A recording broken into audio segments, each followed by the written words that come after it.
السلام عليكم ورحمة الله وبركاته. ازيكم يا دكاترة؟ عاملين ايه؟ ان شاء الله تكونوا بخير.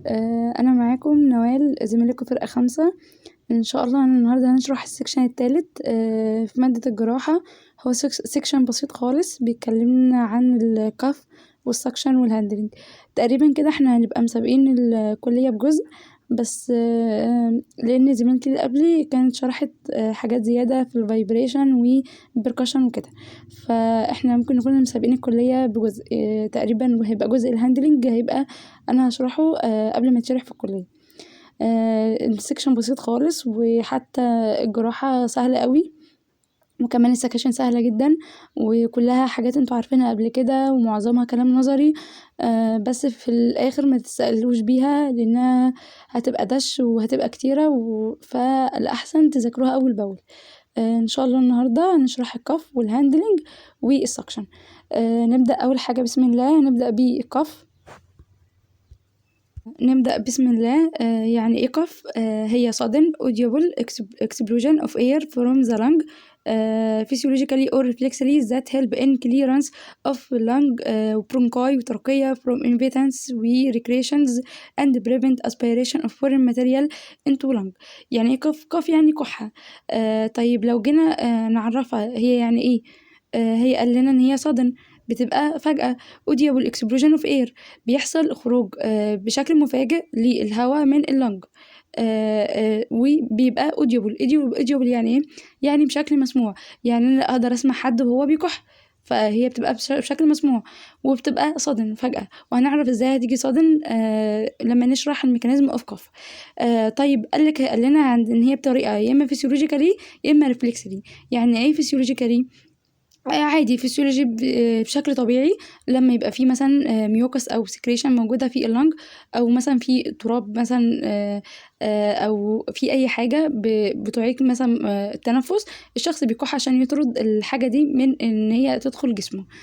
طيب يعني ايه ريفلكسلي؟ ريفلكسلي دي يعني انعكاسيه، او كانها رد فعل. يعني مثلا لو شخص اكل، وبدل ما الاكل ينزل للمريء عادي، دخل مجرى التنفس بشكل مفاجئ، وقتها بتحصل القحف كرد فعل بشكل مفاجئ على الوضع الغلط اللي حصل، عشان تطرد الحاجة دي ان هي ما تدخلش مجرى التنفس. فاحنا كده عرفنا هي ازاي فيسيولوجيكالي وازاي ريفلكسلي. ماشي. قالك ايه ده؟ قال لنا ان هي دي بيساعد في ان احنا تعمل كليرنس في اللنج والبرونكاي والترقية فروم انفيتانس، يعني من اي مواد غريبة او حاجات بتعيق التنفس. ايوه، ويعني ده بتمنع الاسبيريشن اوف فورين ماتيريال انتو لانج، وبتمنع ان يحصل دخول او تنفس لاي ماده غريبه لللنج. ماشي. يبقى هي عندنا كده كف، هي صدن، بتبقى بشكل مفاجئ. قال لك هي اوديبل، انا بقدر اسمع الشخص وهو بيكح. اكسبلوشن اوف اير، يعني الهواء بيخرج. ماشي. سواء قلنا طريقه فيسيولوجيكالي وقلنا ريفلكسلي ازاي.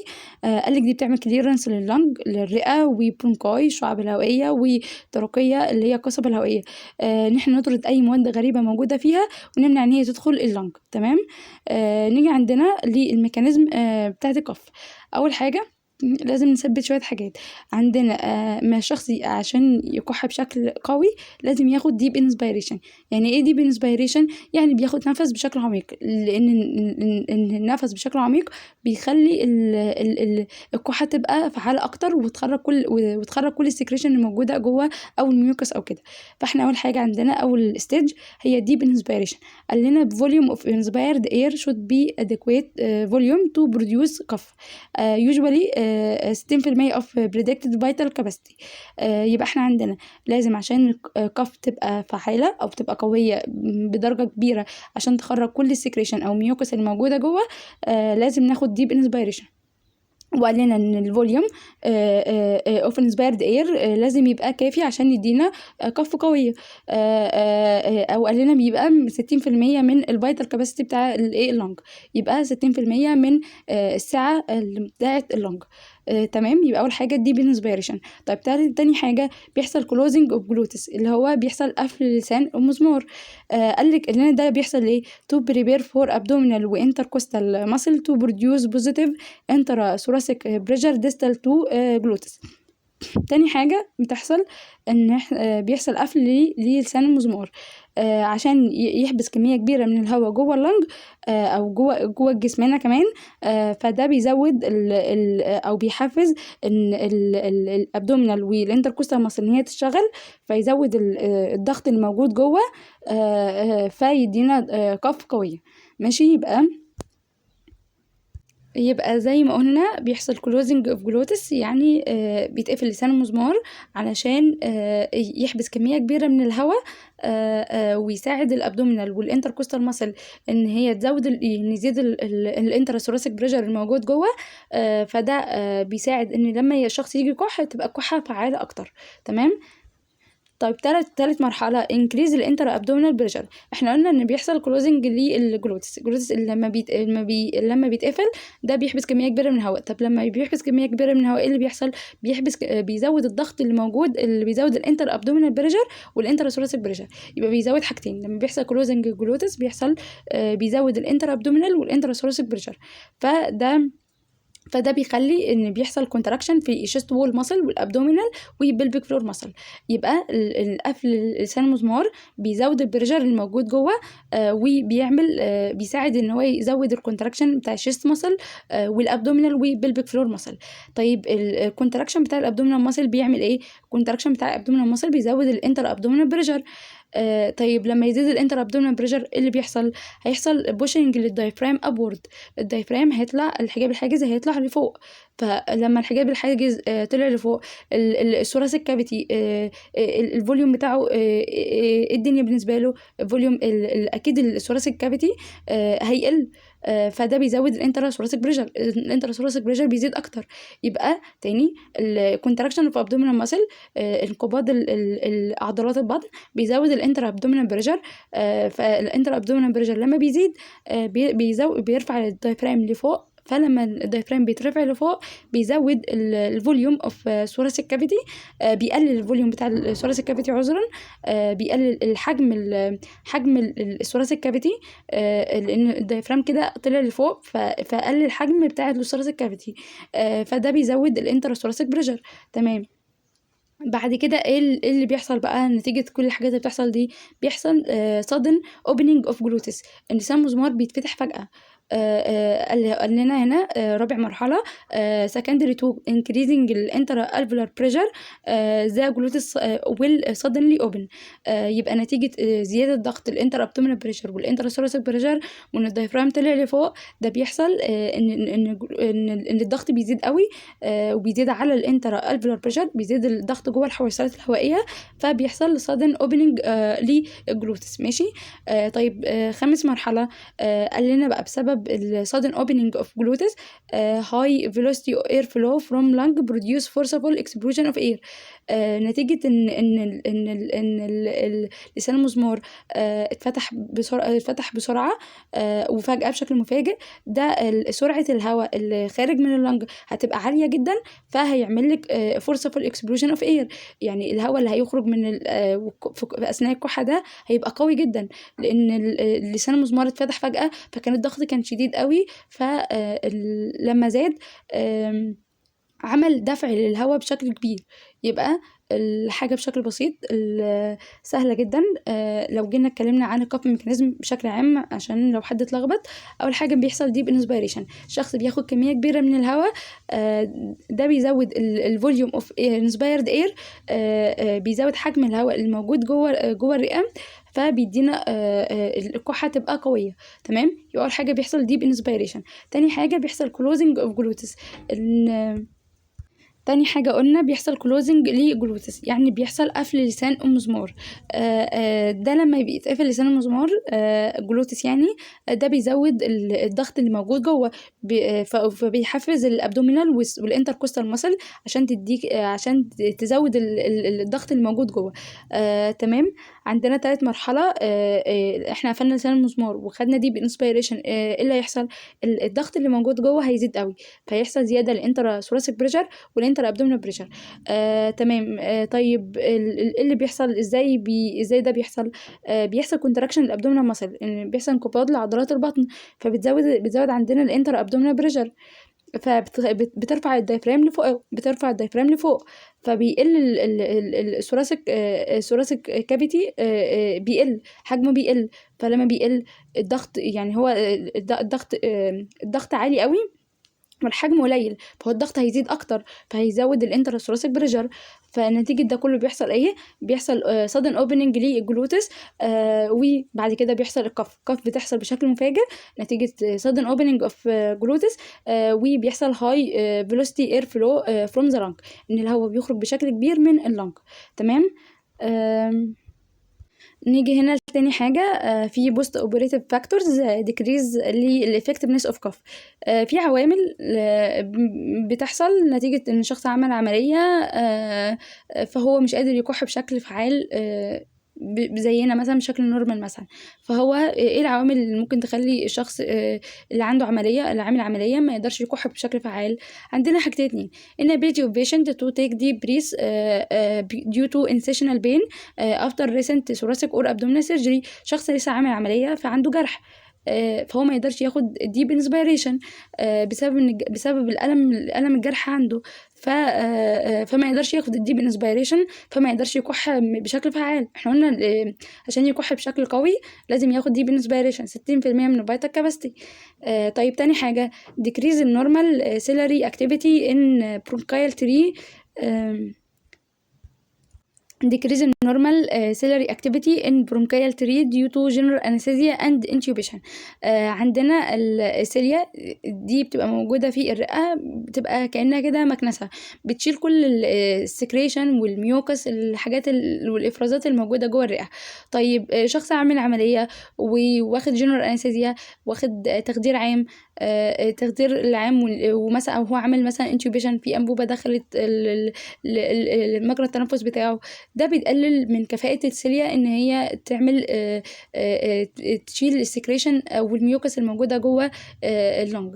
فعندنا فبيقل decrease النورمال سيلاري اكتيفيتي، بيقل تأثيرها in the bronchial tree due to general anesthesia and intubation. يبقى في حاجتين اتنين نتيجة ان الشخص عامل عملية بيقلل الافكتفنس بتاعة القف.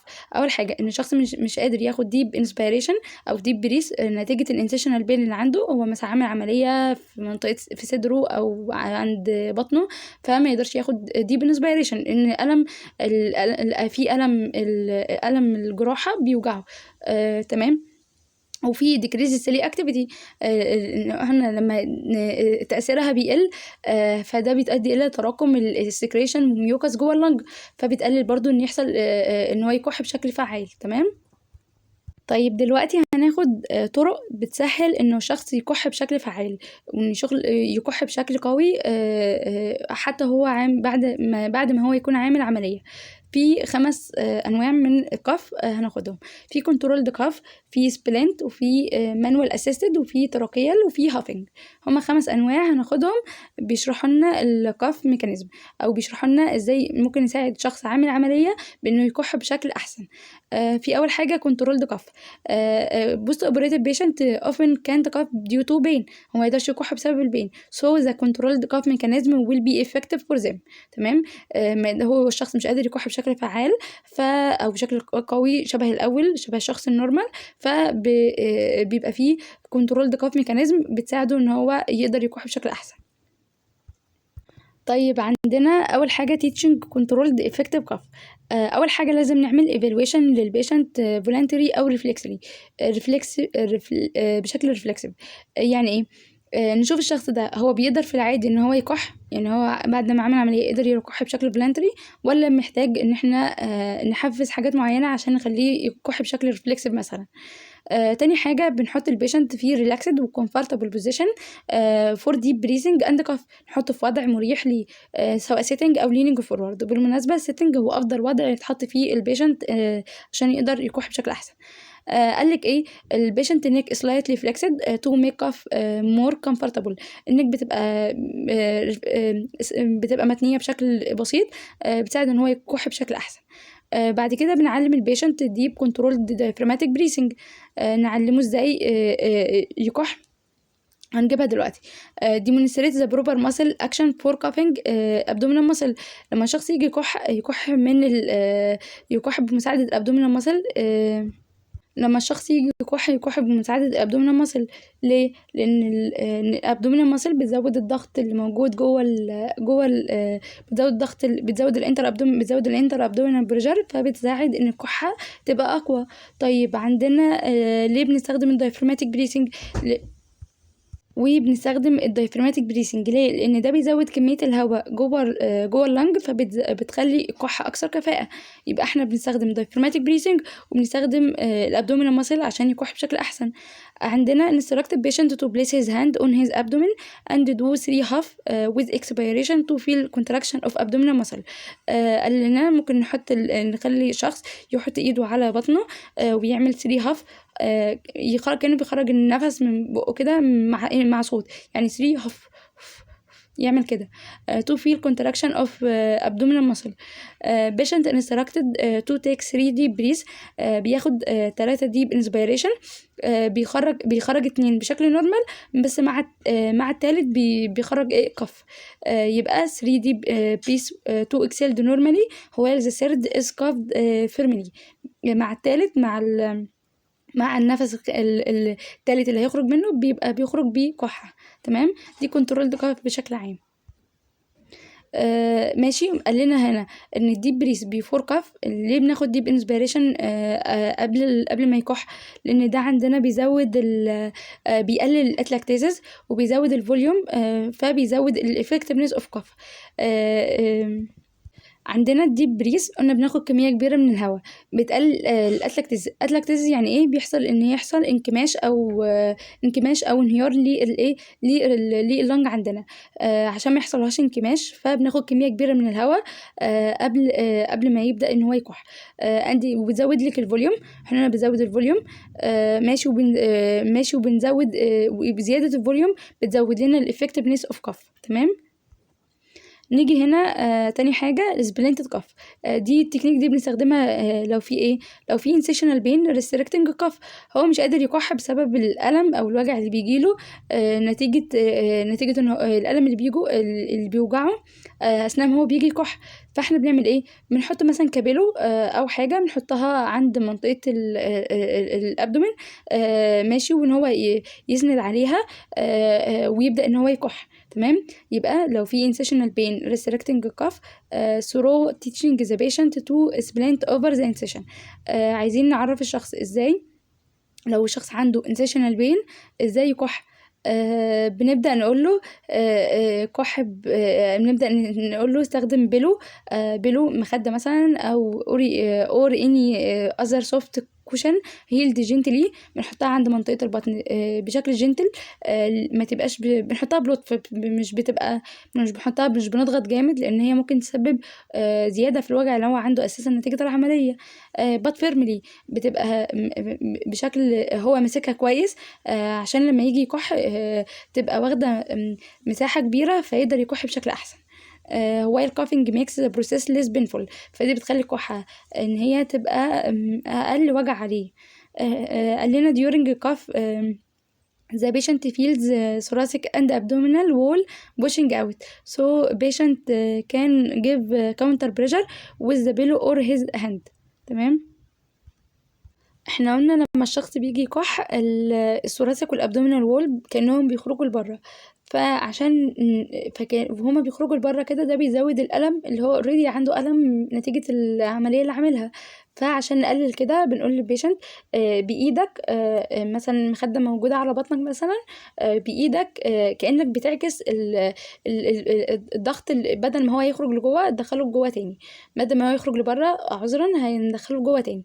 فانت بتضغط بشكل معاكس لحركه الابدومينال وول والابدومينال وول والثوراسيك كافيتي، ان هما بدل ما يخرجوا لبره انا احاول اقللها شويه بايدي بحيث ان الوجع ما يزيدش عليه. تمام. قال لنا so patient give counter pressure بيعمل كأن ضغط عكسي نتيجة عكس الضغط اللي جاي من الثوراسيك والابدومينال وول فبايده عشان يقلل الوجع. تمام. لو البيشنت مش قادر يوصل لمنطقة الانسيشن، اللي هو مش قادر يوصل لمنطقة الجرح، ممكن الثيرابيست يساعده. تمام. يبقى السبلنت كاف بشكل عام بنحط مخدة عند منطقة البطن ونقول للبيشنت يمسكها بشكل فيرملي وجنتل، ماشي، عشان نقلل الوجع اللي جايله بسبب نقلل الوجع اثناء ما بيجي يكح. تمام. يا رب بس ما اكونش بقول بسرعة او ملخبطاك او كده، بس هي حاجات سهلة قوي وان شاء الله تكون مفهومة. تالت حاجة عندنا manual assisted cough. اللي the most effective cough produced from sitting position. أفضل وضع عشان الشخص يكح بيبقى من وضع السيتنج. ده بتبقى فيه عندنا الابدومينال والثوراسيك ماسل بتبقى ريلاكسد، ما يكونش فيها تنشن، فالشخص بيقدر يكح بشكل احسن ويبقى وبطريقه مريحه بالنسبه له. فوضع السيتنج هو افضل وضع الشخص ان هو يكح منه. as it has the highest cough pressure. والضغط بيبقى فيه عالي قوي. but if it still not strong enough manual pressure on rib cage on and abdomen can assist to increase pressure. لو الشخص حتى هو في وضع setting مش قادر يكح بشكل كويس، ممكن نعمل بإيده، يحط إيده عند منطقة الريب كيج أو الأبدومين عشان يساعد إن هو يزود البرجر فيقدر يكح بشكل أحسن. في المانوال اسيست كاف عندنا حاجتين، عندنا الثيرابيست اسيست وعندنا سيلف اسيست. ان هو يا اما الثيرابيست يساعده يا اما هو بايده هيحط ايده عنده بمنطقه بطنه ويقدر يكح بشكل احسن، ويقدر يكح لوحده يعني. طيب عندنا الثيرابيست اسيست. ثيرابيست كان ستاند ان باك اوف بيشنت، يقدر شبه الصوره هنا، يقدر عند الباك اوف بيشنت من ظهره وهيقوم ممسك مشبك ايديه الاتنين عند بطنه، عند بطن البيشنت، ويبدا ان هو يساعده ان هو يكح. تمام. الثيرابيست كان ستاند ان باك اوف بيشنت اند ابلاي ان انورد ابورد بريشر. كانوا بيعمل ضغط لجوه ولفوق اون ابدومين ان اكسبيريشن، في مرحله الاكسبيريشن عشان يطلع الدايفرام لفوق، فبيعمل مور فورسفول وي افكتيف كاف عشان يقدر ان شخص يقدر يكح بشكل احسن. تمام. طيب عندنا الثيرابيست هاند. the heel of one hand on patient abdomen at epigastric region and the other hand on top of the first with interlocking finger. قال لنا ايه ان الثيرابيست ممكن يحط ايده عند منطقة الابدومين، وايده التانية فوقيها، وكأن الاصابع بتاعته متشبكة ببعض. تمام. شبه الوضع اللي موجود في مثلا في الصورة هنا كير جايفر هاند، كأنها متشبكة في بعض. تمام. طيب السيلف اسيست، قصدي البيشنت يقدر يعملها لوحده. طيب عندنا وين ذا بيشنت ان سيتنج بوزيشن، قال لك ايه، هو ممكن يحط كروس هيز ارم اكروس ابدومين. قال لي cross his arm he cross his arm across the abdomen and after deep inspiration he push inward and upward on the abdomen with the wrist or forearm and leaning forward attempting to cuff. يبقى الشخص في وضع setting هيحط يحط ايديه عند الابدومين، ماشي، ويبدأ ان هو يبوش inward و upward عند الابدومين، ويلين فورورد عشان يحاول ان هو يكح، شبه موجودة في الصورة. تمام. طيب التراكيال دي بتبقى بشكل ريفلكسيف. تمام. كأنها ردة فعل انعكاسية او كده، ان شاء الله تاخدوها في النيورو فتعرفوا يعني ايه بالظبط، بس هي حاجة بتحصل فجأة نتيجة ان احنا حفزنا حاجة تانية.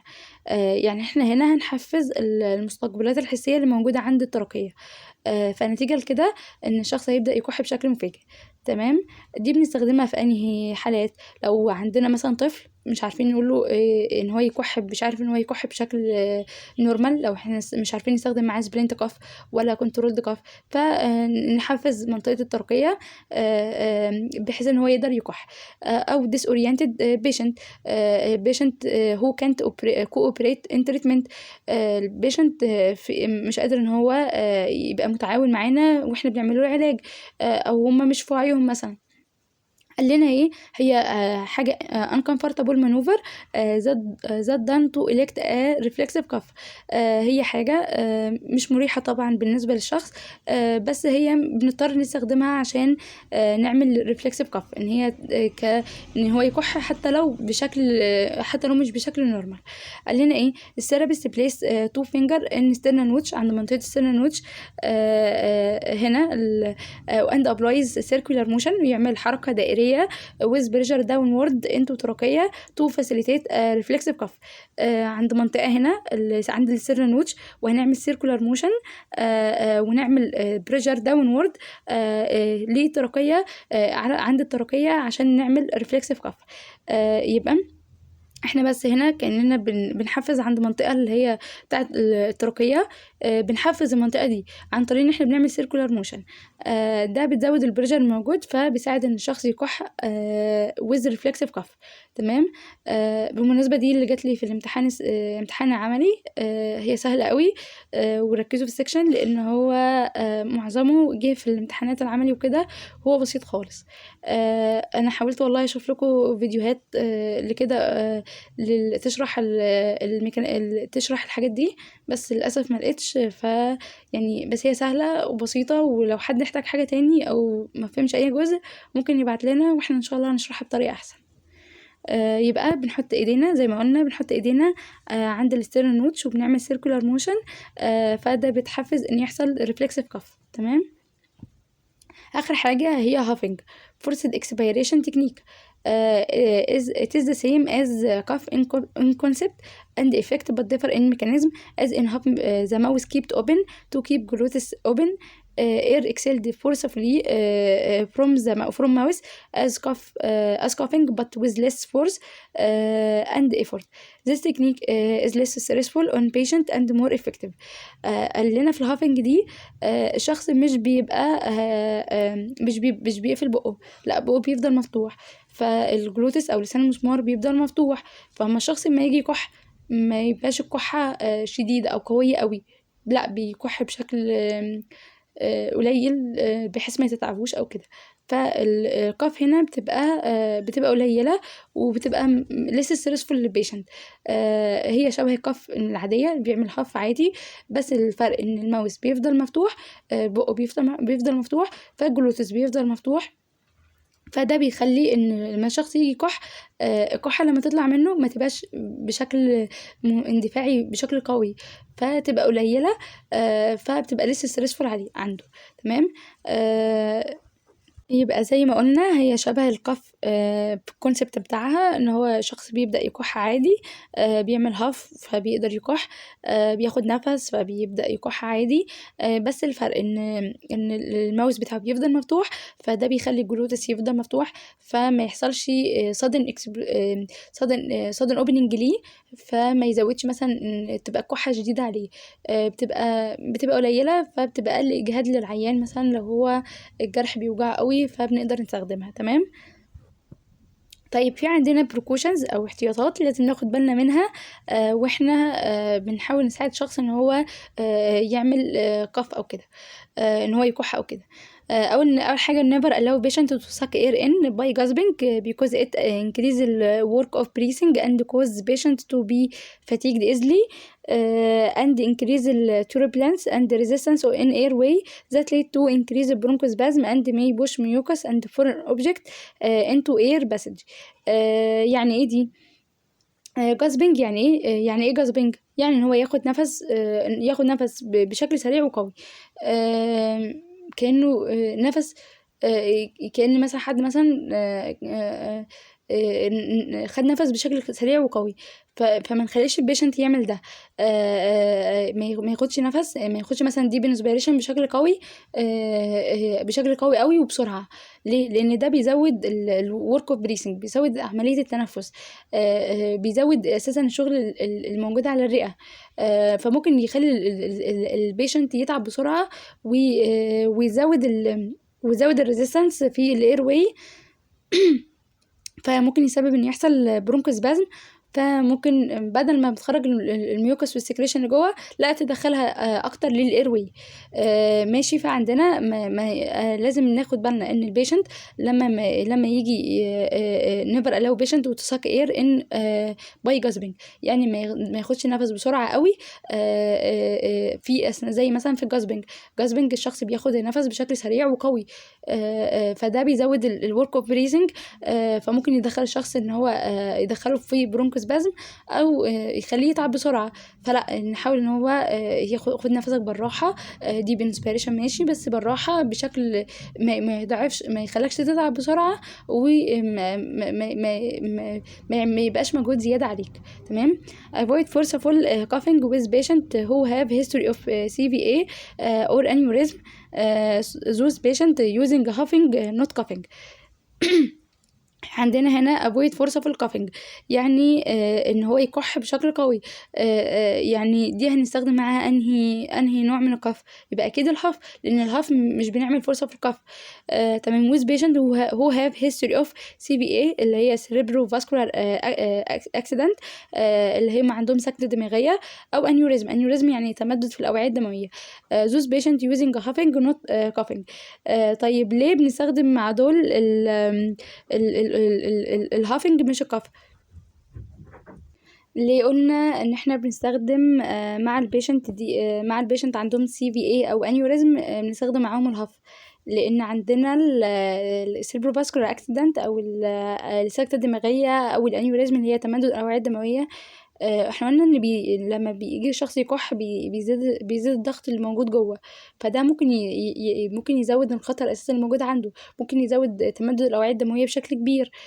فيبقى فبدل ما بنقلل المشاكل عند البيشنت بنزودها اكتر. فاحنا لما بنيجي نستخدم معاهم لما يجي يكح بيكح عن طريق الهافنج، لان هي بتبقى قلنا ان هي لسه ستريسفول للبيشنت، عشان ما تزودش المجهود الموجود عنده وما تزودش الضغط، فتزود تمدد الاوعيه الدمويه بشكل اكبر تاني. يبقى ان احنا لما الشخص يكون عنده cerebrovascular accident او انيوريزم بنتجنب ان احنا نعمل فرصه في الكافنج، فبنعملها عن طريق الهافنج نوت الكف. يبقى ان هي قلنا ان هي بتبقى less stressful للبيشنت. تمام. طيب عندنا be sure that patient while coughing to be in erect position as can as possible. يبقى لما الشخص يجي يكح يبقى في وضع مريح ووضع erect بالنسبه له. تمام. طيب تيجي نيجي لتاني حاجة هتبقى السكشن. هو كان في فيديو للسكشن كان حلو قوي، بس تقريبا الفيديو اتمسح من اليوتيوب او بقى برايفت، فمبقينا مش عارفين نجيبه لكم او كده، بس هي ان شاء الله سهلة مش هتاخد وقت خالص. يعني ايه سكشن؟ يعني شفط. هنستخدم حاجة عشان نشفط السكريشن او ميوكس الموجودة جوه مجرى التنفس. طيب احنا ليه ما استخدمناش الكف العادية؟ اكيد الكف العادية ما بقتش افكتيف كفاية ان انا اقدر استخدمها، فبنستخدم حاجة تانية زي السكشن. شخص مثلا على جهاز الفنتليتور مثلا، فاحنا مش قادرين هو اكيد مش هيقدر يكح بشكل نورمال، فوقتها بنستخدم السكشن. قال لنا هي تكنيك used to clear secretion from the nasopharynx أو tracheal bronchial tree in patient who are unable to cough voluntarily as unconscious patient or after reflex stimulation of cough mechanism. يبقى هي ميكانيزم بتستخدم أو تكنيك بتستخدم عشان نشيل السكريشن الإفرازات أو الميوكس الموجودة في النيزوفارينكس أو tracheal bronchial tree. لو البيشنت عشان البيشنت مش قادر يكح بشكل فولنتري، لأن هو شخص مثلا قلنا على جهاز التنفس الصناعي فهو في غيبوبة مثلا، فهو مش قادر يكح بشكل نورمال، فوقتها بنستخدم السكشن unconscious patient مش في وعيه، أو after reflex stimulation of cough mechanism.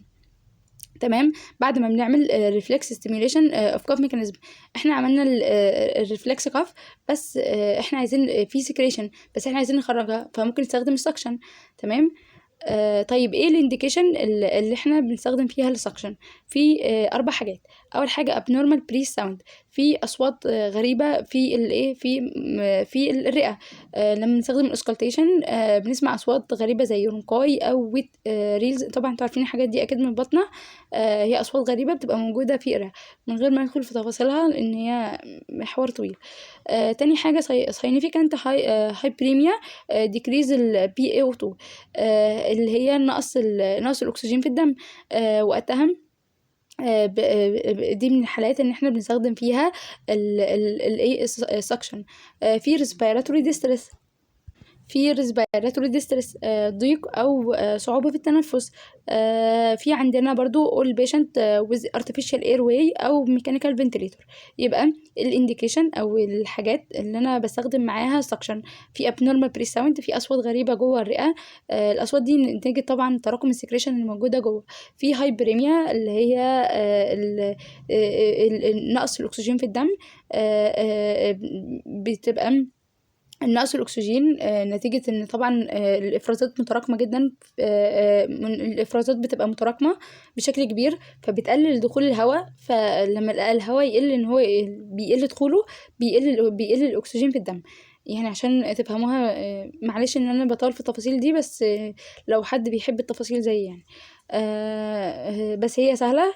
عندنا في إفرازات أو في سكريشن موجودة كتير جوه، فبتقلل كمية الهواء اللي بتدخل لللنج. فلما كمية الهواء اللي بتدخل لللنج بتبقى قليلة، دي بتقلل الأكسجين اللي موجود في الدم. تمام. في respiratory distress يعني صعوبة في التنفس، في patient with artificial airway أو mechanical ventilator. تمام. طيب ايه البريكوشنز او الاحتياطات اللي احنا بناخدها؟ في 5 حاجات لازم ناخد بالنا منهم. قال لنا ان اول حاجه suction should be done when needed. ما نعملش suction عمال على البطال. لا، بنعملها لما نكون محتاجين فعلا، لان السكشن زي ما ليها مميزات ليها عيوب. ممكن تعمل دامج للتشو اللي موجوده جوه، فبنستخدمها وقت ما نكون محتاجينها بس. due to risk of injury of tracheobronchial tree may cause infection or damage of mucosal lining of trachea وبرونكاي. احنا قلنا ان هي بتدخل في كأننا بندخل انبوبه بتاخد الافرازات، بتاخد السكريشن الموجوده جوه. فهي ممكن وهي بتدخل بشكل مثلا غلط او حتى بشكل طبيعي، ممكن تعمل دامج او للميوكوزا اللي موجوده جوه، او ممكن تسبب عدوى. فعشان كده ناخد بالنا واحنا بندخل سكشن ان هي لازم تكون محكمه بشكل كبير او بشكل كويس. عندنا هارت ريت والريزم should be monitored closely during suction.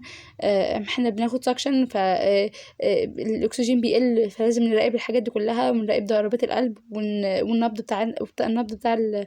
بتاعنا. عندنا auscultation of lung and palpation of chest should be done before, during و after suction. لازم بالسماعة نعمل بالبيشن ونعمل auscultation، نشوف الأصوات الموجودة في الرئة قبل أو بعد وأثناء السكشن. give patient rest period between casters passes for oxygenation. بالراحة. معنى الجملة دي ايه؟ لما بندخل السكشن ده بيقلل، كأن في ثواني كده بيقل فيها الأكسجين اللي بيدخل. فلازم واحنا كل مرة بنعمل فيها سكشن ندي الشخص فرصة ان هو يرتاح، بحيث الأكسجين يرجع تاني بشكل طبيعي، عشان ما يحصلش ان الاكسجين يقل بشكل كبير. وعشان كده في المرحله دي لازم بنديله بري اوكسجينيشن.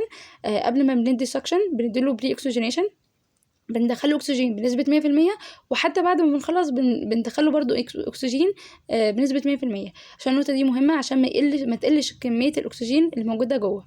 تمام. طيب الكومبليكيشن، ايه المضاعفات اللي ممكن تحصل؟ دروب ان بيشنت PaO2 باي افريج ماشي after 15 ثانية of suction that already low. It can solve by pre-oxygenation post oxygenation with 100% oxygen. احنا قلنا في نفس الكلام هيتعاد تاني، ان بيحصل ضرب في البيشنت PaO2، يعني بيقل الاكسجين الموجود عنده. احنا قلنا لما بنيجي ندخل السكشن بتقل كميه الاكسجين، فلازم على الاقل قبلها وبعدها نديله اكسجين بنسبه 100%. تاني حاجة إن ممكن يحصل هايبوكسيميا أو stimulation of vagus nerve can cause bradycardia أو premature ventricular complex و hypotension in the patient. عندنا ممكن يحصل هايبوكسيميا، يقل الأكسجين الموجود في الدم، او بيحصل سيميوليشن للفيجاس نيرف. الفيجاس نيرف ده يبقى العصب العاشر طبعا تبع البرين ستيم وكده. ان شاء الله هتاخدوه في النيورو. بس هو الفيجاس نيرف ده بيعمل ايه؟ بيعمل بريديكارديا، يعني بيقلل ضربات القلب، وبيعمل بريماتيور فنتريكولار كومبلكس. يعني ايه بريماتيور فنتريكولار كومبلكس؟ بيخلي ضربات القلب تبقى مش منتظمه. بشكل عام بيعمل هايبوتنشن، بيقلل ضغط الدم. يبقى ايه المضاعفات اللي ممكن تحصل واحنا بندخل السكشن؟ ممكن نعمل سيميوليشن للفيجاس نيرف. فلما نعمل سيميوليشن فيجاس نيرف هيقلل ضربات القلب، وهيخلي ضربات القلب مش منتظمه، وهيقلل الضغط اللي موجود، ضغط الدم اللي موجود. ممكن يحصل تيشو تروما او اديمه resulting from invasion of airway by casters. قالك ايه؟ عندنا ممكن يحصل تيشو دامج. احنا بندخل السكشن، فممكن عندنا ممكن واحنا بندخلها ممكن تعمل تيشو دامج او اديمه. ازاي ممكن تعمل اديمه؟ يعني لو حد سأل مثلا عليها، ماشي، هي لو دخلت ممكن تعمل دامج للايروي. تمام، ده الدمج ده هيعمل ايه؟ هيحفز الانفلاماتوري بروسيس ان هي تيجي، عشان الانفلاماتوري بروسيس عشان تشوف المنطقه اللي فيها اصابه دي. فاللي بيحصل ايه؟ ان بيحصل لما الانفلاماتوري بروسيس بتيجي بتدخل كميه سوائل كتيره معاها، فممكن تحصل اديمه نتيجه الدمج اللي حصل. ده معنى الكلام يعني. يبقى يكون ايه المضاعفات اللي ممكن تحصل؟ ممكن يقل الاكسجين الموجود عنده، ماشي، بعد 15 ثانيه. فعشان كده نتجنب ان السكشن ما تزيدش عن فتره السكشن، ما تزيدش عن 15 ثانيه، عشان ما تقلش نسبه الاكسجين بشكل كبير يعني. وفي ممكن يحصل هايبوكسيميا، تقل نسبه الاكسجين في الدم. تمام. او ممكن يحصل بريديكارديا او بريماتيور فنتريكولار كومبلكس نتيجه تحفيز الفيجاس نيرف. بيحصل بتقل ضربات القلب، ماشي، وبيحصل هايبوتنشن، ويقل ضغط الدم كمان. ممكن يحصل تشو دامج او اديمه. تمام، نتيجه ان احنا بندخل السكشن. طيب هنا هنتكلم عن المعدات اللي احنا بنحتاجها لما بنعمل سكشن. اول حاجه كلها حاجات تعقيم يعني، فبنحتاج جلافز، جلافز عشان نمسك قفازات يعني، عشان نمسك بيها السكشن.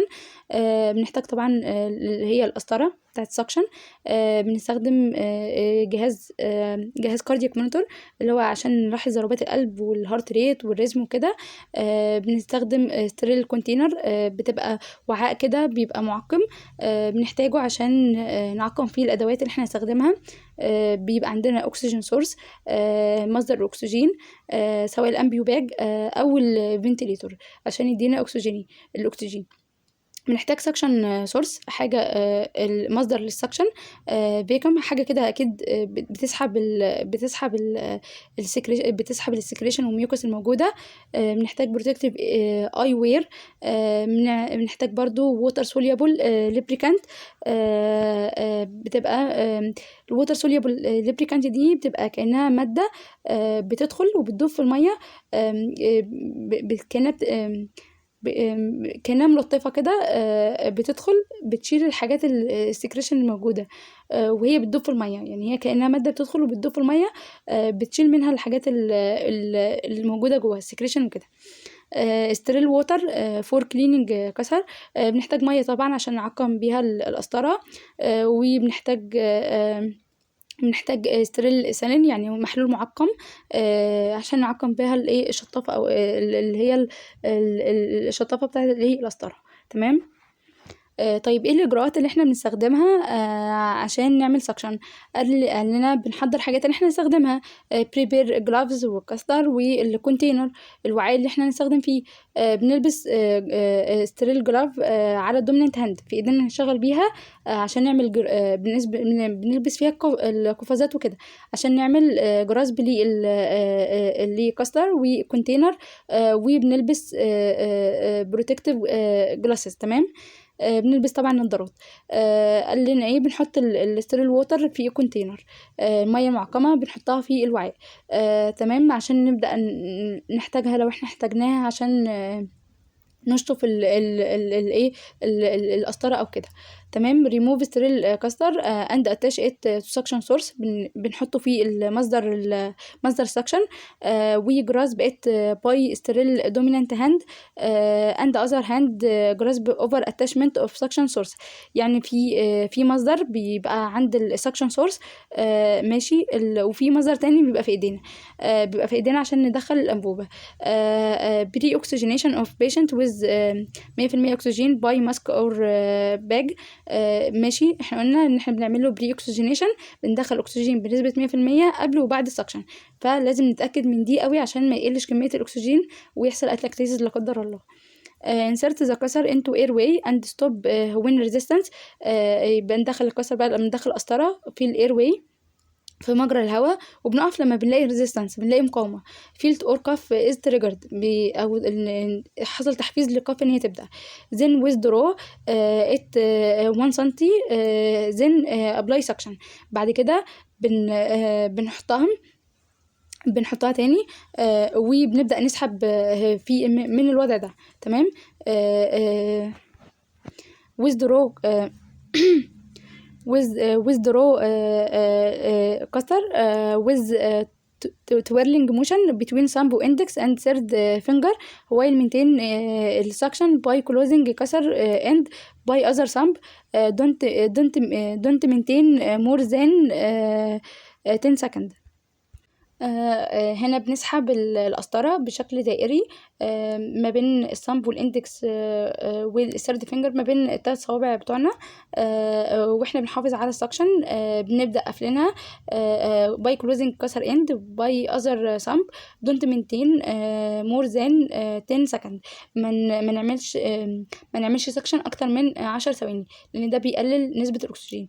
يبقى بنبدأ نسحب القسطرة بتويرلينج موشن، نبدأ نلفها بالصوابع بتاعتنا وبعد كده نبدأ نخرجها، وقلنا ان السكشن ما تزيدش عن 10 ثواني. بنبدأ احنا بنعمل اوكسجينات البيشنت ويز اوكسجين، لازم نديله اكسجين ب 100%. وبعد كده نعمل كليننج الكسر وباي دروينج اب ستيريل ووتر ثرو it will be more effective if done by 2 person and apply vibration also. عندنا هنا بنبدأ برضو ننضفها، ولو هنعمل سكشن تاني قال لنا بيبقى احسن، بتبقى فعالة اكتر لو احنا خلينا اكتر من شخص يساعدنا في عملية الايه السكشن وكده. تمام. كده السكشن خلصت. الحمد لله، يا رب تكون سهلة، ولو احتجتوا اي حاجة فيها قولولنا. وهي بس لو تشوفوا مثلا فيديو على اليوتيوب او كده، وانا ان شاء الله وانا براجع الفيديو لو لقيت فيديو كويس على اليوتيوب هشوفه لكم باذن الله وابعته لكم. جزء الهاندلنج هيبقى فيه فيديو تبع جامعة القاهرة، هو كويس قوي نفس عندنا بالظبط، وشرح البوزيشن بتاع الهاندلنج مظبوط يعني. ان شاء الله هشرحها دلوقتي برضو. اقول الكلام البسيط يعني ايه هاندلنج؟ يعني بوزيشن، يعني احنا بنعدل في وضعيه البيشنت اللي عامل عمليه. هو راقد مثلا على السرير، فانا عايزه اقعده، هو قاعد عايزه اقومه، هو راقد عادي عايزه اخليه ينام على جنبه او كده. فهو ده هاندلنج يعني بوزيشن البيشنت. method of handling or transferring post operative patient with abdominal and thoracic surgery in a manner that allow minimal contraction of his abdominal muscle and minimal stretch on incisional site that decrease post operative pain. يبقى هي method of handling او transferring البيشنت ماشي بحيث ان احنا نقلل that allow minimal contraction of abdominal muscle و minimal stretch على الانسيشنال سايت. دي بتقلل الكونتراكشن اللي موجوده على الابدومينال ماسل، وبتقلل طبعا ان احنا نعمل استرتش على او ضغط على مكان الجرح او كده، فبتقلل البوست اوبريتيف بين. يبقى هاندلنج ان احنا بنعدل في وضعيه البيشنت وكده. تمام.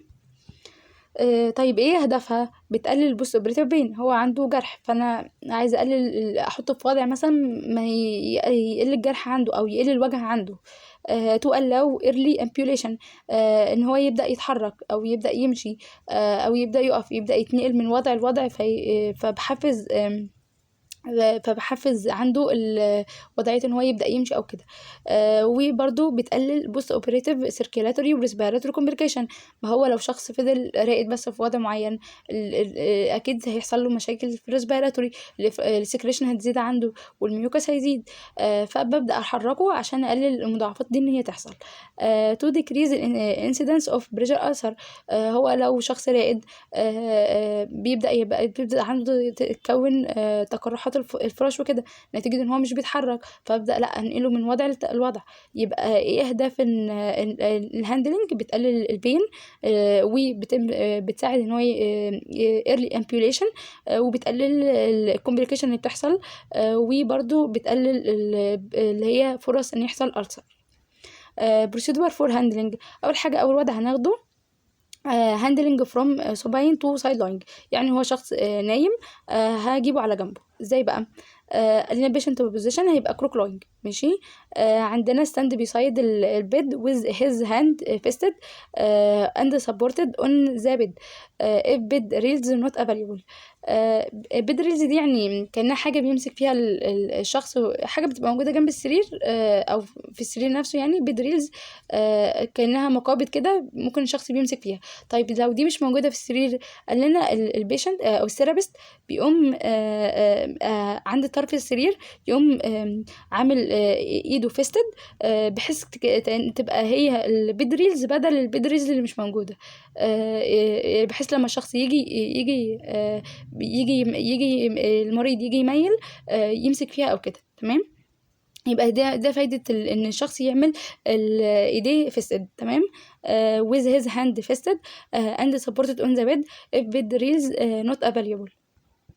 طيب ازاي بقى هنعمل الوضع ده؟ احنا قلنا اول حاجه ان البيشنت بيبقى كروك لاينج. قالك ايه؟ البيشنت اسك البيشنت تو روتيت هيز بوث ني اواي فروم الثيرابيست. يبعد رجليه الاثنين عن الثيرابيست. تمام. يبعد، يخلي رجليه لورا. طيب ده بيفيد ايه؟ او ده يعني ايه فايدته؟ عشان لما يجي الشخص يميل الناحيه التانية تبقى في قوه دفع قويه. تمام. ask the patient to hold the therapist arm or bed rails. يا اما يمسك في الارم بتاع يمسك في دراع الثيرابيست، او يمسك في البيد ريلز لو هي موجوده.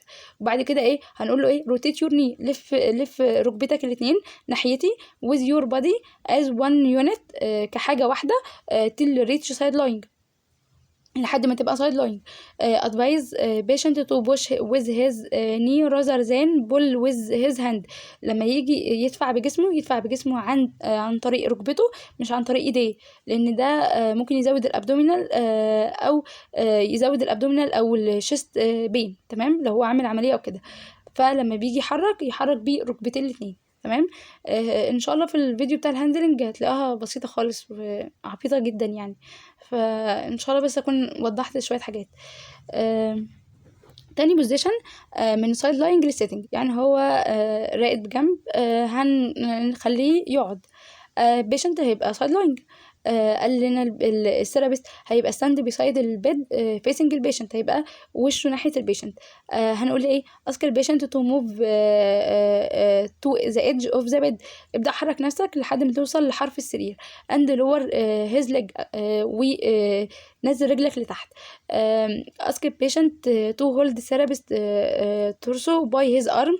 هو الثيرابيست carrying him from under axilla. ماشي. هو بقى في الوضع ده هنبدأ نقول ايه؟ امسك فيه الثيرابيست، او يبدأ الثيرابيست يقوم ماسكه من تحت الاكزيلا ويبدأ مقعده. relax الorder relax your body and let it on me then carry him on setting. ابدأ ريح جسمك عشان تعرف تقعد. طيب عندنا 3 وضع من setting setting on bed to wheelchair. تالت وضع من السيتنج للويل تشير.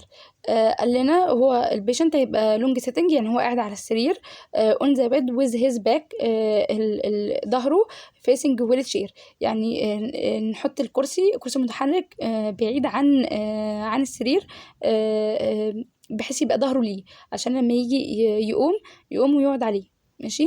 and both hands rested on wheelchair arm. therapist position stand beside the bed facing the patient. order push on your hand.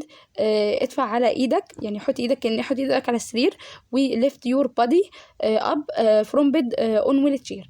يعني هو هيحط ايده على السرير ويبدأ يرفعهم لفوق ويرفع لجسمه عشان يقوم، عشان يبدأ يتحرك من السرير للويل تشير.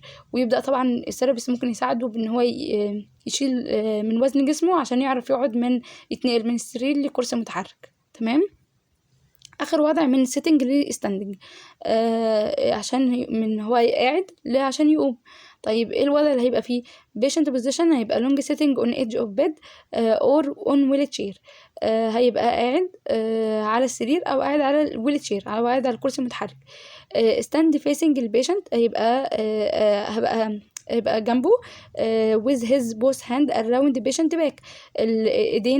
ايدينا اتنين هتبقى ورا البيشنت. تمام. هنقول له ايه؟ lean forward يعني ميل لقدام and push on your hand وادفع بايدك و stand up on your knee. ماشي. يبقى هو هيبقى قاعد على السرير لونج سيتنج عادي، هتبقى السيرابيست ايديه الاتنين عند الباك بتاع البيشنت عشان تعمله سبورت عشان ما يقعش. هنقول له ايه؟ lean forward و push on your hand and stand up on your knee. وقوم على ركبتك. تمام. ده الهاندلنج. كده احنا الحمد لله خلصنا. ان شاء الله لو احتجتوا اي حاجة عرفونا بس. وانا باذن الله لو لقيت حاجات تبسط اكتر عليكم هبعتها لكم باذن الله. بس عموما السكاشن في الجراحة سهلة جدا، هي بس محتاجة مذاكرة كتير، وما هي دش يعتبر يعني، ومش بتخلو من الامتحان. يعني السكشن ده انا جاي مني، يعني كل الاسئله بتاعتي كانت جايه منه يعني، فهو سهل قوي. وبس ركزوا وربنا يكرمكم يا رب ويوفقكم. ولو احتجتوا اي حاجه تقدروا تبعتوا لنا، وانا اقدر اشرح لكم اي حاجه تاني لو ما فهمتهاش.